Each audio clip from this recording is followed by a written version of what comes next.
বউকে দেখলে আমরা কি বলবো? পারবা ইনশাআল্লাহ? এই যে পারবা? লাল কিন্তু ছোট বাচ্চা, ও যদি পারে সিরাজগঞ্জে ব্র্যান্ড তার প্রমাণ হয়ে যাবে যুবক ভাড়া, ঠিক কিনা বলো? আসো। আরে বেটা দৌড় দিয়ে তোর বিয়ে হবে না দৌড় না দিয়ে? মাশাআল্লাহ মাশাআল্লাহ। আসো বাবু, তুমি এই পাশে আসো, এই পাশে আসো। এই যে হ্যান্ড মাইকটা কোথায়? হ্যান্ড মাইকটা নাও, সালাম দাও সবাইকে একটা। আসসালামু আলাইকুম ওয়া রাহমাতুল্লাহি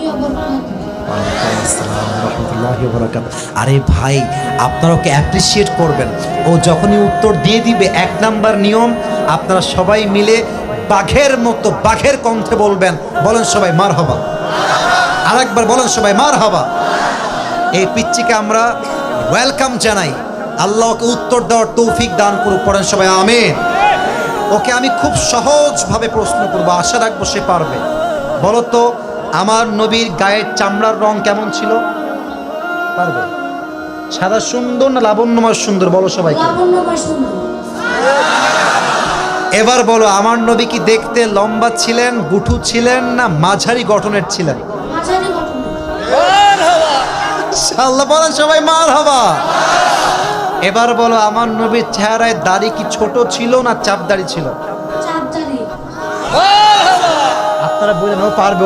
ওর গায়ের শক্তি বলছে সিরাজগঞ্জের যুবকরা, বাচ্চারা এটা বাঘের বাচ্চা এরা। এবার তুমি একটু বুঝে শুনে উত্তর দাও। নবীর চুলের যে কাটিংটা ছিল, কাটিং এর নাম কি ছিল? আরে বলেন সবাই মারহাবা।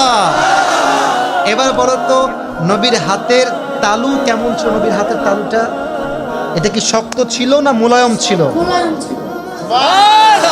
ওকে অপশন দিলে যে রাইট অপশন সেটাই সে চুজ করছে। বলেন সবাই মারহাবা। 1 নাম্বার সে পাস, 1 নাম্বার সাবজেক্ট শেষ। 2 নাম্বার বলো তো, আমার নবীর সম্মান আল্লাহ বোঝাবার জন্য যখন মালাকুল মত নবীর কাছে আসলেন, নবীর রূহ কি এসেই কবজ করলেন, নবীর কাছে পারমিশন চাইলেন? পারমিশন চাই। বলেন সবাই মারহাবা।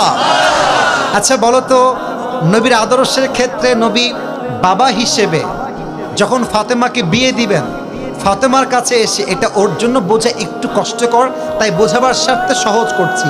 বাবা হিসেবে ফাতেমার কাছে এসে নবীজি কি বললেন বিয়ের ব্যাপারে? হ্যাঁ থামেন না, থামেন, বলবে। এসেই বললেন বিয়ে দিয়ে দিব, না তুমি রাজি আছো কিনা মা তাই বলো, কি বলেছেন? এর চাইতে সহজ আর হতে পারে না, ঠিক কিনা বলে? আচ্ছা এবার তুমি বলো তো, নানা হিসেবে নবী কেমন ছিলেন? আমি বলার জন্য একটা হাদিস বলেছিলাম, যখন হাসান হোসাইন আসতেন নানার কাছে, হাসান আর হোসাইন সালাম দিতেন আগে না নবী নিজেকে সালাম দিতেন? আচ্ছা এবার বলো, নবীর কাঁধে যখন হাসান আর হোসাইন উঠে বসলেন, নবীজি কি ধাক্কা দিয়ে ফেলাই দিলেন না কি করলেন? দেন নাই। বলে সবাই মারহাবা। তাহলে বাচ্চারা মসজিদে আসলে আমরা কি তাড়ায় দিব না আদর করব? কি করব? ও নিজেই বাচ্চা। বলে সবাই মারহাবা। এবার হচ্ছে শেষ কথা, শেষ ভালো যা, লজ্জা নাই। বলো তো, বউকে দেখলে আমরা কি বলবো? বউকে দেখলে আমরা কি বলবো? এই তোমার নাম কি? তাওহীদ ইসলাম। ইসলামের একত্ববাদ যে প্রমাণ করে, সে প্রমাণ করেছে আগামীতে ইসলামের জন্য এই কাজ করবে, ঠিক কিনা বলেন? তোমার বাড়ি কি এখানে? এখান থেকে এখানে? মাশাআল্লাহ, আল্লাহকে কবুল করুক। পড়েন সবাই আমিন।